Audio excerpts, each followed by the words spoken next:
Dos profecías bíblicas que ocurrirán en el río Eufrates. En primer lugar, el río Eufrates es el río más largo de Asia Occidental, con una longitud de más de 1.700 millas. Es uno de los ríos más históricamente significativos de la región, desempeñando un papel vital en el desarrollo de la civilización en Mesopotamia, a menudo llamada la cuna de la civilización. Junto con el río Tigris, forma los dos ríos definitorios de Mesopotamia, una antigua región en Asia Occidental entre ambos. El Éufrates se origina en las tierras altas del este de Turquía y fluye a través de Siria e Irak antes de unirse al río Tigris en el Sat al-Arab, un delta formado por la confluencia de ambos ríos que desemboca en el Golfo Pérsico. Este río también es mencionado en numerosos textos religiosos, incluida la Biblia, que lo menciona más de 50 veces. Sus aguas se han utilizado para irrigación, transporte y como fuente de energía para molinos y otras maquinarias. La Biblia contiene un pasaje que predice que el río Éufrates se secará eventualmente. Esta predicción se menciona como parte de los 7 juicios en el libro de Apocalipsis.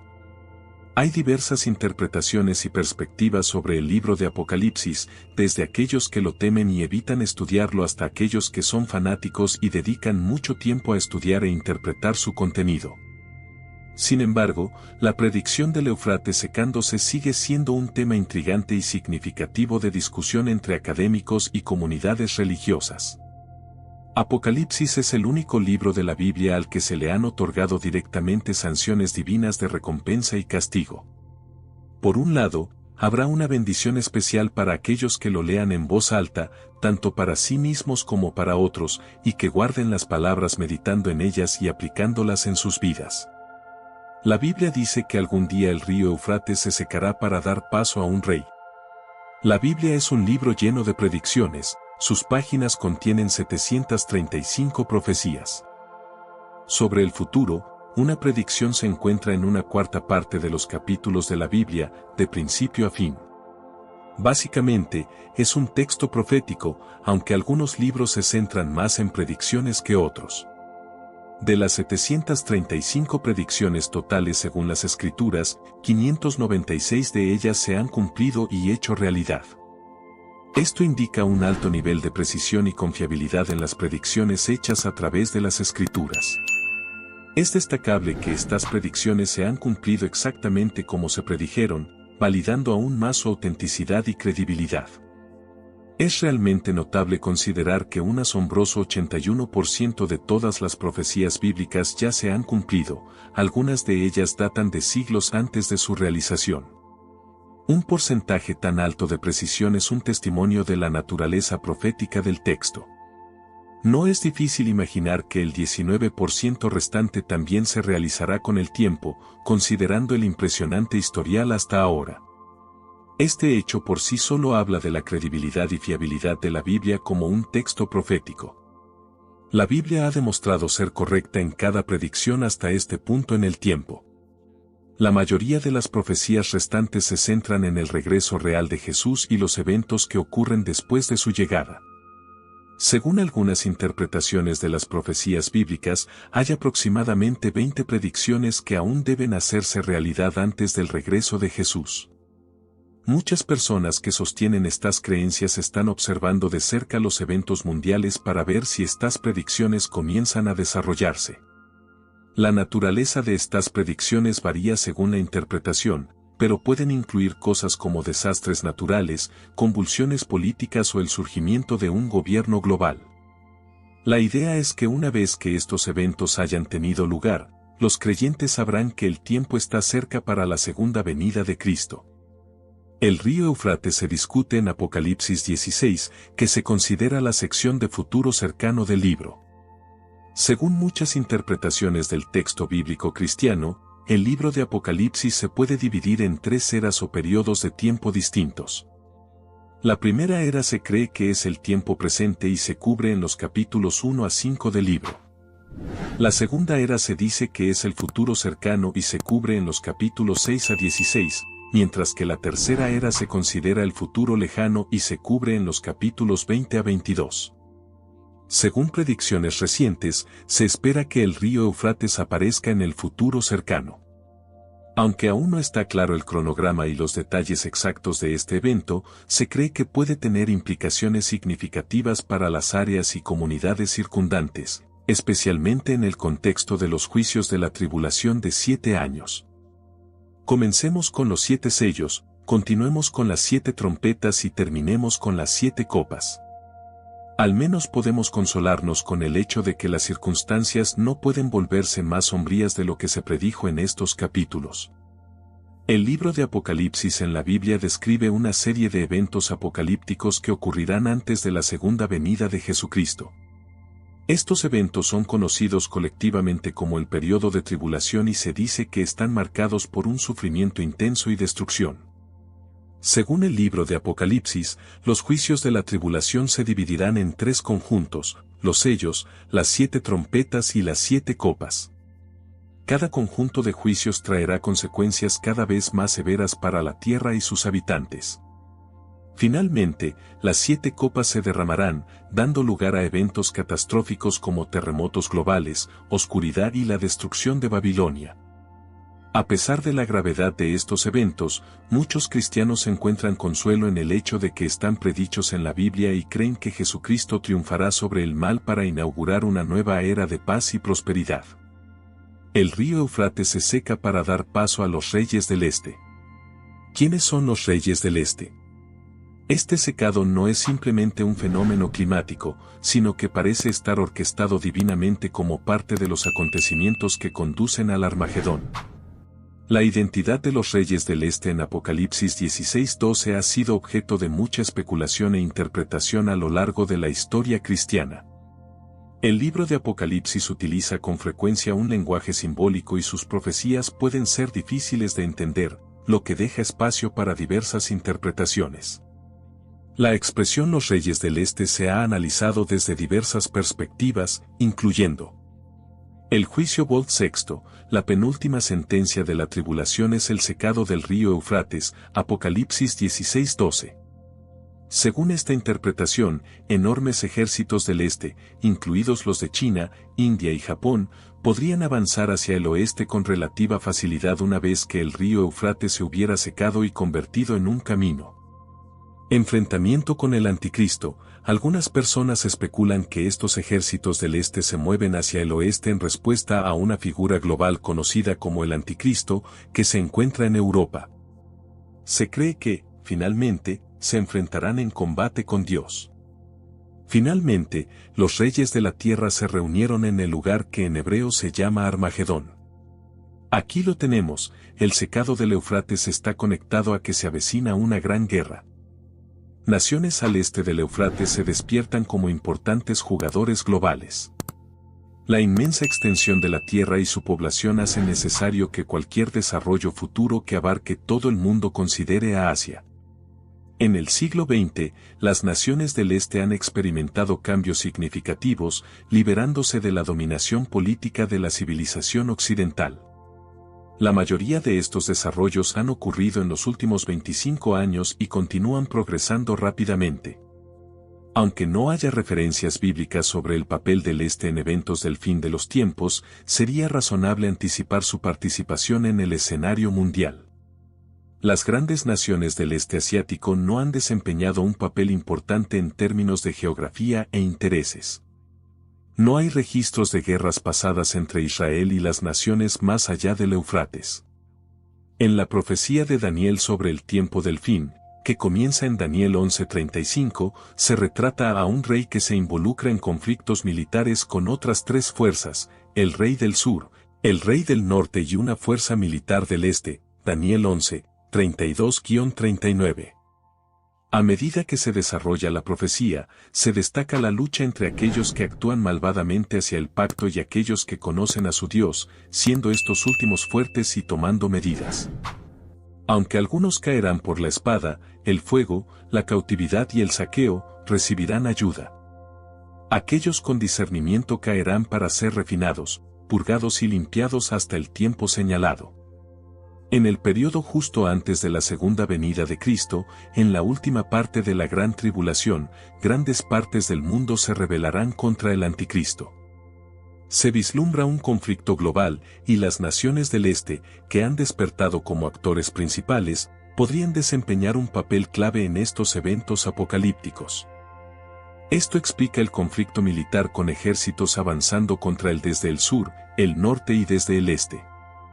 En la profecía, se afirma en Daniel 11:44, pero noticias del oriente y del norte lo atemorizarán, y saldrá con gran furia para destruir y aniquilar a muchos. Sin embargo, el conflicto no se resuelve por completo, ya que, en el momento de la segunda venida de Cristo, se desarrolla una gran guerra en la que los ejércitos se despliegan sobre gran parte de la Tierra Santa, con el Valle de Armagedón como su punto focal. La declaración en Daniel, sin embargo, introduce un tema sobre el cual hay revelación adicional dada en el Nuevo Testamento que respalda la idea de que el Oriente tendrá un papel en el gran conflicto mundial de los últimos tiempos, los reyes del Oriente. Apocalipsis capítulo 16-14 revela que este movimiento es parte de una reunión mundial de los reyes de la tierra y de todo el mundo para participar en la batalla de ese gran día del Dios Todopoderoso. El punto focal de la reunión se menciona como Armagedón en Apocalipsis 16:16. Muchas interpretaciones han surgido sobre el significado de la frase los reyes del Oriente. Estas interpretaciones se dividen en dos clases, las que toman esta frase literalmente y las que encuentran en ella un significado no literal. Si se sigue la interpretación no literal, no hay límite para la posible interpretación. Se ha conectado a los reyes del Oriente con casi todos los personajes importantes del mundo. La desconcertante variedad de opiniones contradictorias es su propia reputación. También se han dado otras explicaciones, como relacionarla con China o Constantino el Grande, o con Gog y Magog, o Turquía, y otras interpretaciones demasiado numerosas para mencionar. La explicación última es, por lo tanto, relativamente simple. Por un acto de Dios, el río Éufrates se seca, facilitando el descenso del tremendo ejército sobre la tierra para participar en el conflicto mundial final. Los 7 juicios de las copas son los juicios finales del periodo de tribulación, serán los juicios más severos que el mundo haya visto jamás. Las 7 copas se describen en Apocalipsis 16:1-21, donde se llaman específicamente las 7 copas de la ira de Dios. Bajo el Anticristo, la maldad del hombre ha alcanzado su punto máximo y se encuentra con la ira de Dios contra el pecado. La 7ª trompeta convoca a los 7 juicios de las copas. El río Éufrates se seca en la 6ª copa. La primera copa produce úlceras purulentas en las personas que tenían la marca de la bestia y adoraban su imagen. Esta plaga está dirigida a aquellos que se han comprometido con el Anticristo. Los santos de la tribulación no se verán afectados por estas úlceras. La segunda copa se vierte en el mar, convirtiendo el agua en sangre como la de un cadáver, y toda criatura viviente en el mar murió. Cuando se vierte la tercera copa de la ira de Dios, también los ríos y manantiales de agua dulce se convierten en sangre.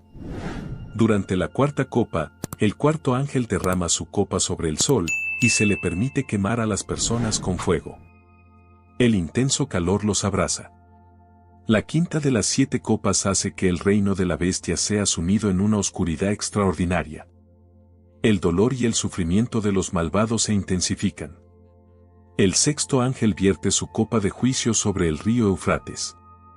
Con todas estas interpretaciones, la Biblia sugiere que el secado del río Éufrates es causado por un ángel que derrama una copa de la ira de Dios, Apocalipsis 16:12. Indica que el secado no es el resultado de razones naturales como el clima o la intervención humana, sino más bien un evento divinamente diseñado con un propósito claro, preparar el camino para los reyes del Oriente, estableciendo así el escenario para la profetizada batalla.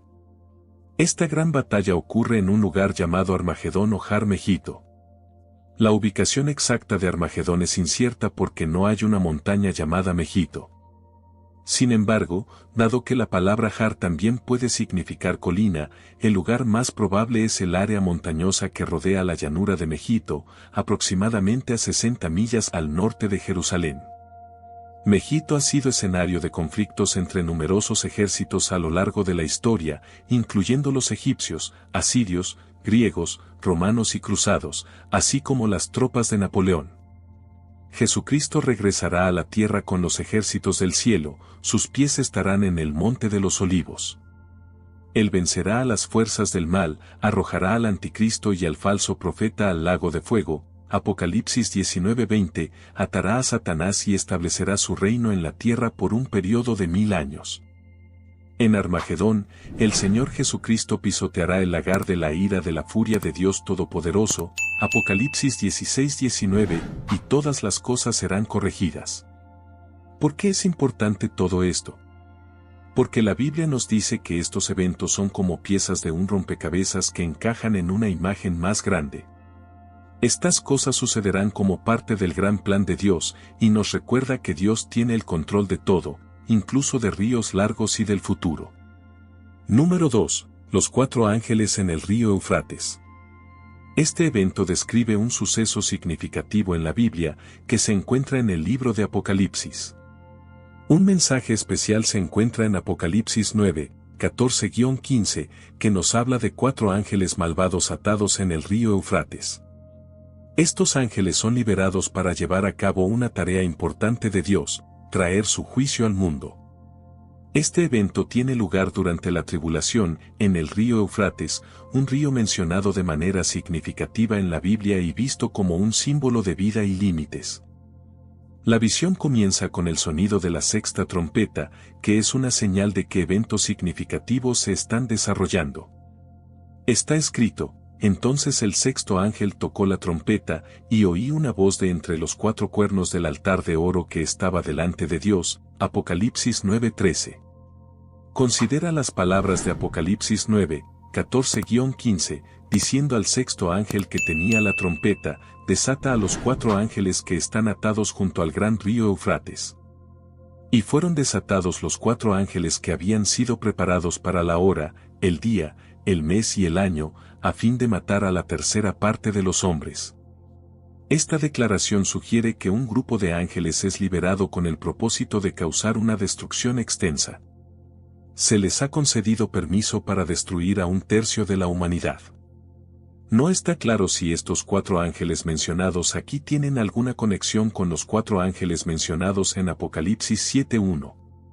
Mientras podrían ser los mismos ángeles, también es posible que no lo sean. Independientemente, estos ángeles están preparados para el momento específico en que se desatará este juicio. Leemos: fueron desatados, asumiendo que se trata de ángeles malos, aunque esto podría no ser el caso. Es probable que sean ángeles malvados, pero, a pesar de todo, son instrumentos del propósito divino. Los langostas demoníacas que se detallaron anteriormente en Apocalipsis solo eran capaces de causar estragos en los seres humanos. Sin embargo, estos 4 ángeles tienen el poder de llevar a cabo una masacre a una escala sin precedentes. Estos ángeles solo se despiertan cuando Dios lo considera apropiado. Es el momento de hacerlo, y su área de acción se limita a una porción específica de la humanidad. Ejecutan la voluntad de Dios en el momento designado. El río Eufrates fue un destacado elemento geográfico en la antigua Babilonia y marcó el límite del antiguo Imperio Romano. Además, el Eufrates está vinculado al primer pecado, Génesis 2, 10-14, al primer asesinato, Génesis 4, 1-16, a la primera rebelión organizada contra Dios, Génesis 11, 1-9, a la primera confederación en guerra, Génesis 14:1, y a la primera descripción de la tiranía. Descripción del ejército liderado por estos ángeles, Apocalipsis 9, 16-19. El número de los ejércitos de los jinetes era de 200 millones, oí el número de ellos. Así es como los vi en mi visión: los caballos y aquellos que estaban sentados en ellos tenían corazas del color del fuego, zafiro y azufre. Las cabezas de los caballos eran como cabezas de leones, y de sus bocas salía fuego, humo y azufre. Una tercera parte de la humanidad fue asesinada por estas 3 plagas, el fuego, el humo y el azufre que salían de sus bocas. Porque el poder de los caballos estaba en sus bocas y en sus colas, ya que sus colas eran como serpientes y tenían cabezas, y con ellas hacían daño. Leemos que el número del ejército de los jinetes era de 200 millones, ¿es este número figurativo o literal? Es posible que el número no deba tomarse literalmente, sino que simplemente sugiere un ejército imposible de contar y mayor que cualquier cosa que la humanidad haya visto. Estos jinetes se describen en términos extraños y grotescos, una imagen extremadamente potente de terror, destrucción y la connotación de demonios. Leemos el ejército de los jinetes, ¿habla esto de un ejército normal o uno sobrenatural? ¿Es esta una legión de soldados humanos o un ejército de hordas demoníacas? Si lo que se describe es un ejército natural de hombres, entonces la extraña descripción podría referirse a la guerra mecanizada moderna. Es posible que Juan simplemente use las palabras a su disposición para representar maquinaria moderna, lo que hace que la historia sea extraña y aterradora. Quizás la interpretación más segura sea ver esto como un ejército literal de 200 millones de fuerzas demoníacas invadiendo la Tierra, desarrollando aún más el concepto del ejército demoníaco que se asemeja a langostas, introducido anteriormente en Apocalipsis 9, 20-21. El resto de la humanidad que no fue asesinada por estas plagas no se arrepintió de las obras de sus manos, para no adorar a los demonios e ídolos de oro, plata, bronce, piedra y madera, que no pueden ver ni oír ni andar. Y no se arrepintieron de sus asesinatos, ni de sus hechicerías, ni de su inmoralidad sexual, ni de... Pero el resto de la humanidad que no fue asesinada por estas plagas no se arrepintió, a pesar de la aparición de algunos signos y milagros bastante abrumadores. La mayoría de la humanidad no mostró evidencia de remordimiento, en cambio, persistieron en la adoración de sus ídolos, como si nada hubiera sucedido. No cesaron en su adoración a los demonios, ya sea de manera consciente o inconsciente. Es sorprendente observar lo rápido que las cosas pueden volver a lo que se considera normal después de un desastre como un terremoto. Tenemos la tendencia a olvidar las lecciones de Dios, especialmente aquellas que se nos presentan en forma de juicio.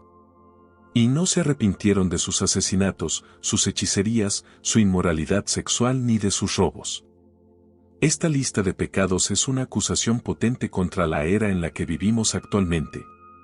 La inmoralidad sexual y los robos son sin duda algunas de las características definitorias de nuestra civilización contemporánea. La conexión con los demonios surge de la interpretación de que estos ángeles podrían ser ángeles caídos o seres demoníacos debido a su misión destructiva. Los demonios son presentados como espíritus malignos y generalmente se asocian con la adoración de dioses falsos e ídolos. En el Nuevo Testamento, está claro que los demonios conocen a Jesús y le tienen miedo.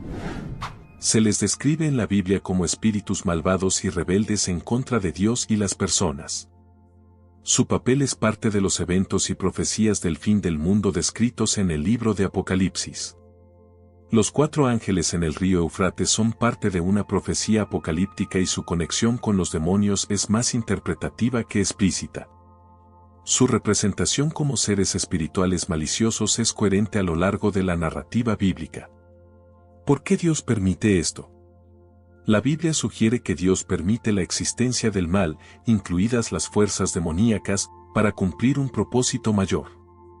En el libro de Job, por ejemplo, Dios permite a Satanás poner a prueba a Job, lo que finalmente lleva a un entendimiento más profundo y a una fe más firme en Dios. Esto se puede interpretar como Dios utilizando el mal o el sufrimiento para un bien mayor, aunque no necesariamente respaldando o creando el mal en sí mismo. Es un tema complejo que a menudo lleva a discusiones sobre el libre albedrío y la naturaleza de la soberanía de Dios. La reconciliación de la existencia del mal y el sufrimiento con la naturaleza de Dios como amoroso y justo se conoce comúnmente como el problema del mal.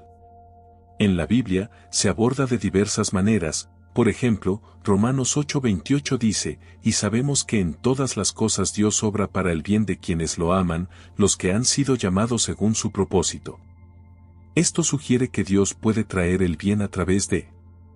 La noción de que Dios puede sacar el bien de lo malo o del sufrimiento refleja la idea de que, incluso en medio de las adversidades, hay un propósito divino más grande en juego.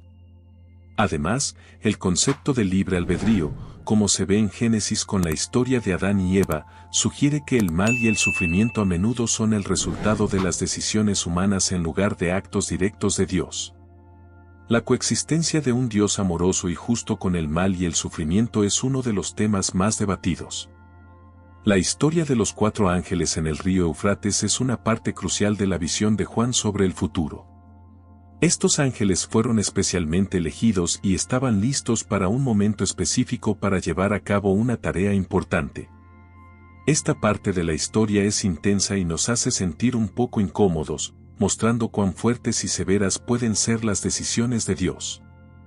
Puntos clave a considerar incluyen el significado simbólico del río Eufrates, tradicionalmente visto como un límite entre naciones y a menudo asociado con conflictos y guerras. La liberación de los ángeles marca un tiempo de grandes cambios y caos, un tema común en el libro de Apocalipsis. Reflexionando sobre este pasaje, nos enfrentamos al misterio y la profundidad del plan de Dios tal como se revela en las Escrituras. La visión de los 4 ángeles nos recuerda la omnipotencia y soberanía de Dios, que tiene el control incluso sobre las fuerzas más poderosas del universo. Esta narrativa nos insta a reflexionar sobre los temas más amplios del juicio divino, la redención y el triunfo final del bien sobre el mal. Es un llamado a la reflexión personal sobre nuestras propias vidas y nuestro lugar en el plan de Dios. Como dice Apocalipsis 13:9, si alguno tiene oído, oiga, esto es una invitación a escuchar, comprender y responder a las profundas verdades encontradas en la palabra de Dios. En general, los 4 ángeles en el río Eufrates no son simplemente una historia del pasado, sino un mensaje vivo relevante para hoy. Esto nos invita a seguir aprendiendo y estudiar la Biblia cuidadosamente para comprender mejor. Al hacer esto, podemos conocer más acerca de las enseñanzas de Dios y encontrar ayuda para nuestra vida cotidiana. Seamos ansiosos y abiertos para aprender más y fortalecer nuestra fe.